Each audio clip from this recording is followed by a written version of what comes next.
দমদম বিধানসভা সেখানে ইআরও দায়িত্ব নিয়েছেন কিসের না বিএলওদেরকে রোজ প্রেসার দিচ্ছেন যে সমস্ত এনুমারেশন ফর্ম বিলি হয়ে গেছে সেটা দেখাতে।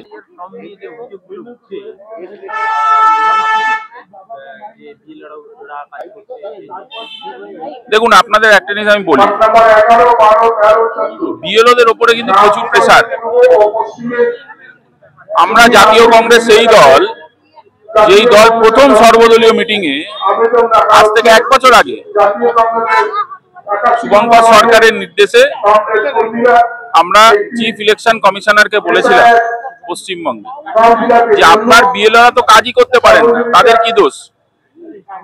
এই বিএলওরা 10 তলা 12 তলা 14 তলা বিল্ডিং এ ঢুকতেই পারে না, তাদেরকে তাড়িয়ে দেওয়া। আপনি বিএলওদের এম্পাওয়ার করার জন্য কোন কাজটি করেছেন? চেয়ারে বসে কোনো উত্তর দেন। দ্বিতীয় কথা আপনাদেরকে জানিয়ে রাখি, আজকে আমাদের একটা মূল অভিযোগ আমরা কিন্তু জমা করেছি নির্বাচন দপ্তরে। বেশ কিছু অ্যাসেম্বলিতে, একটা অ্যাসেম্বলির নাম বলে দিচ্ছি, বাকি আবার পরে বলবো, সেটা হচ্ছে দমদম বিধানসভা।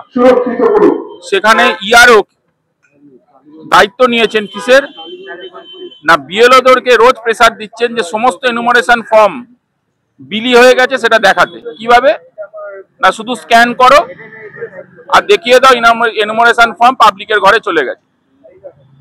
যে এনুমারেশন ফর্ম আসলে পাবলিকের ঘরে যায়নি এইটাকে বলে চৌর্যবৃত্তি,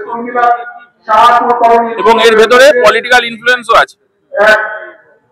বুঝতেই পারছেন এখানে পশ্চিমবঙ্গে সন্ডা পান্ডা কারা, সন্ডা আর পান্ডা সব আছে। এই বিএলওকে যেভাবে প্রেসার দেওয়া হচ্ছে এটা অন্যায় একদম। তো তাহলে ফেক ভোটার, ফলস ভোটার, জালি ভোটার, মৃত ভোটার, তাদের যে সরানোর জন্য যে লড়াই সংগ্রাম সেটা কোথায় গেল? একটা মানুষ যদি এনুমারেশন ফর্ম তার কাছে না আসে কিন্তু স্ক্যান হয়ে যাচ্ছে, এটা তো একদম 2 নম্বরই, যাকে বলে ছাকা 2 নম্বরই। আমরা ইলেকশন কমিশনের দৃষ্টি আকর্ষণ করেছি, উনি যদি বিষয়টা না সমাধান করতে পারেন আমরা নিশ্চয়ই লড়াই এবং আইনি লড়াই দুটোই আমরা করব। প্রদেশ কংগ্রেস সভাপতি শুভঙ্কর সরকারের নেতৃত্বেই আমরা করব পশ্চিমবঙ্গে।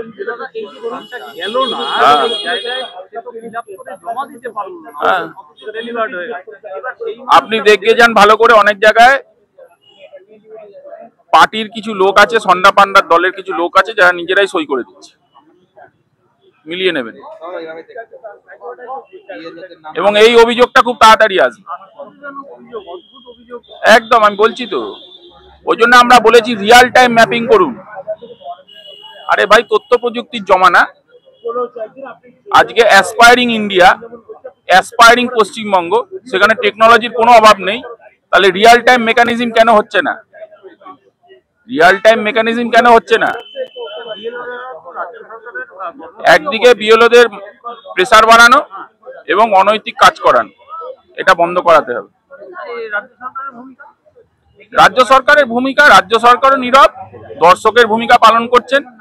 আর দিল্লিতে বড় দর্শক বসে আছে যিনি এলইডি স্ক্রিনে দেখছেন, সমস্ত সিনেমা দেখছেন। এই তো অবস্থা।